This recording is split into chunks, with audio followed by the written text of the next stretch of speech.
Mais on veut surtout vous montrer la scène suivante, un but qui va finalement être accordé à Julien Sprunger. Regardez, on va regarder ces images, Stéphane, parce que ça demande quand même explication, surtout que le geste de l'arbitre Didier Massy sera très clair. Dans un premier temps, il va refuser ce but. Donc il refuse le but. Regardez, il y a un joueur de Fribourg, pardon, qui tombe contre le gardien. Le gardien ne peut pas se revoir. Il est fortement perturbé. Il y a une obstruction, une interférence sur le gardien. C'est ce que Didier Massy, que vous voyez en haut de votre écran, voit. Regardez. Le joueur de Fribourg qui va arriver contre le gardien ici. Bam, contact. Le gardien est décalé. Fleuler ne peut pas se revoir, ne peut pas prendre, ne peut pas être en la position optimale. Il n'y a aucune chance de se revoir. Donc, bonne décision sur la glace de refuser ce but. On va aller quand même contrôler à la vidéo. Regardez la poussée du joueur par derrière.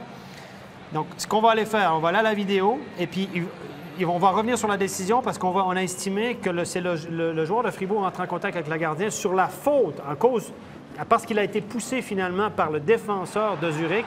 On va revenir sur la décision et accorder cette réussite. Fleuler n'est pas content, évidemment. Je comprends la décision de l'arbitre. Moi, ce qui me gêne un petit peu, c'est vraiment une estimation personnelle. Il a été poussé, il ne pouvait rien faire. Mais moi, je pense que le joueur de Fribourg, on en a discuté ici, il a été poussé vers le coin et puis il n'a rien fait. Après avoir été poussé, il n'a rien fait pour éviter le gardien. Il s'est même déporté sur la droite pour rajouter un petit peu. Alors, c'est qu'une question de jugement. C'est mon jugement à moi. Moi, je pense que je serais resté sur la décision sur la glace qui était excellente. Maintenant, il y a autant d'opinions qu'il y a de gens ici ce soir. Messieurs, j'aimerais votre avis là-dessus. Oui.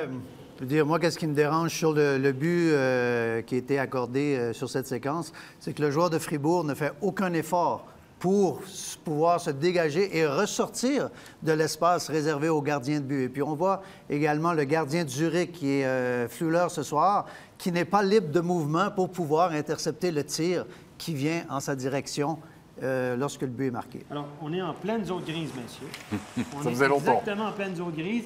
Et ça, là, c'est qu'une question de jugement. Tout le monde est d'accord qu'il a été poussé.